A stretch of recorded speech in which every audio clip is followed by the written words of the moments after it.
Joining me now, Douglas Murray, who wrote in his piece today, King Charles III has a chance to be a fine monarch. Doug Murray is National Review Institute Fellow and Fox News contributor, and it's wonderful to have you with us, Doug. Thanks for being here. I wanted to start with your response. What did you think of Charles's very first speech as king after you wrote about what you expect to see? Did it live up to your expectations? I thought it was absolutely pitch perfect. It couldn't have been better.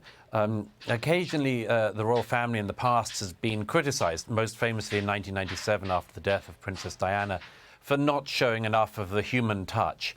Some people have thought mistakenly that the sort of reserve of the royals somehow shows that they're cold. That's not true, but it was often a misconception. I thought that King Charles, now as he is, gave an absolutely very, very moving, very personal address. He reassured the nation, he reassured the Commonwealth, and importantly also he did several sort of small signs in the speech. One was he talked about the titles that his son and heir Prince William is now going to inherit, including the Welsh and Scottish titles. And that's very important because remember, the United Kingdom is a union of 4 nations.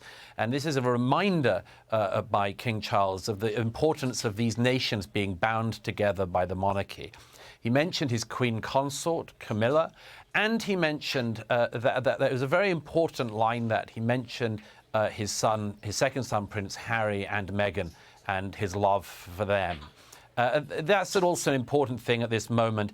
I think there must be no room to see fractures or anything like that in the royal family at such a moment. Nothing to distract from the solemnity of the occasion. Nothing to distract from the period of mourning that the United Kingdom is now in, and the enormous tribute that the world is paying to the legacy of the late Queen Elizabeth II. Well put. There was one section that I wanted to ask you about, Doug, which had to do with his own charities and his commitments to them, and saying that he will now move on from some of those and leave that work to others to focus on his work as king. And in the past, he has been sometimes criticized for being more outspoken about some of his political beliefs than the Queen ever was. Was that an indication that he is pivoting a bit away from some of those beliefs that have been held in the past and maybe not being so outspoken about some of them? Well, that's right. I mean, one of the great virtues that everyone admired about the Queen was that you literally didn't know what she thought about a whole range of issues. She followed her own mother's advice, never complain and never explain. Don't give interviews, don't throw views out there. Prince Charles, obviously, as Prince of Wales, didn't follow that. He was found some 20 years ago to write what are known as the spider letters to ministers, letters in his own handwriting to politicians. Now, he has said in recent years, when asked about this, that of course, once he becomes king, he would not be at all politically intervening. We'll see if that's the case. I think everyone must hope that's the case. In a constitutional monarchy, you cannot have a situation where the monarch criticizes the government or intervenes in any way in the policies of government. So we must hope that his long apprenticeship for this role he's now assumed means that he will change.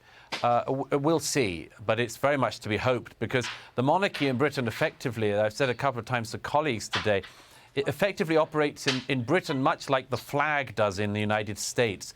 It's above politics, it's above partisan politics, it's above party politics, and it has to represent the thing that unifies and threads the nation together. That's really what the monarch does in the United Kingdom, and what Queen Elizabeth so expertly did through her extraordinary long reign.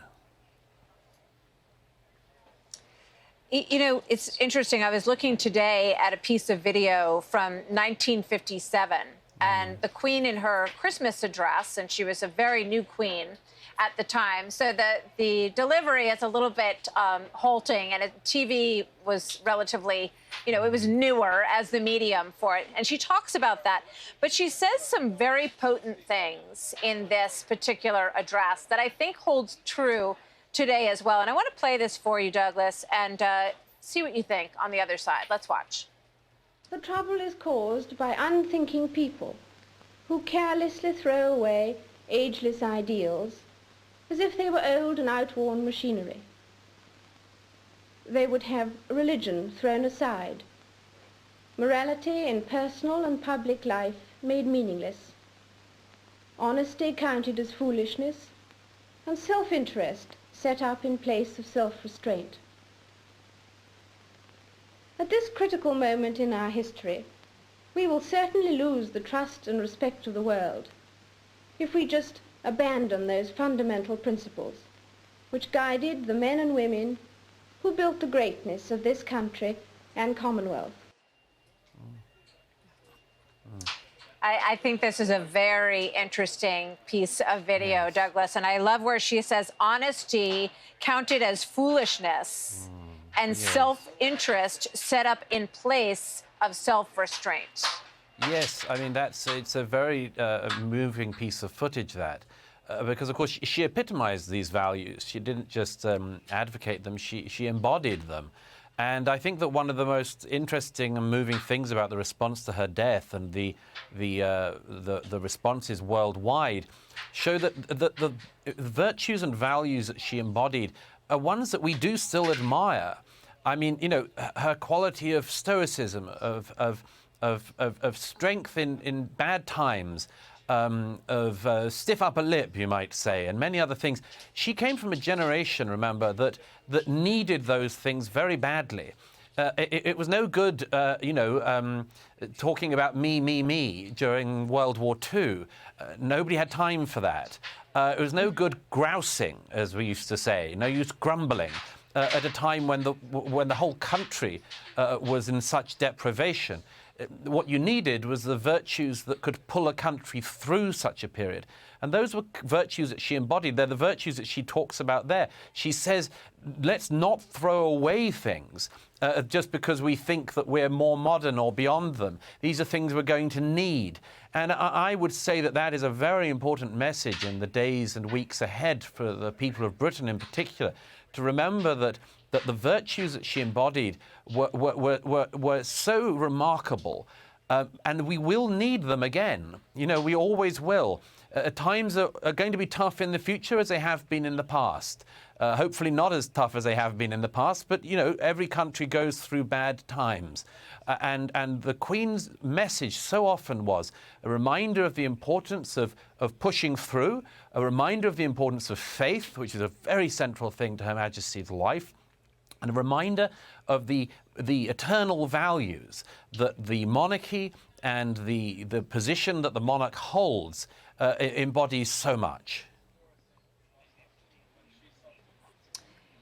Well put. And at the end of that, just to reiterate, Douglas, before I let you go, is where she says, if we abandoned these fundamental principles which guided the men and women who built the greatness of this country and our Commonwealth, that they would lose the support of the people. Douglas Murray, thank you very much. Great to— Hey, Sean Hannity here. Hey, click here to subscribe to Fox News YouTube page and catch our hottest interviews and most compelling analysis. You will not get it anywhere else.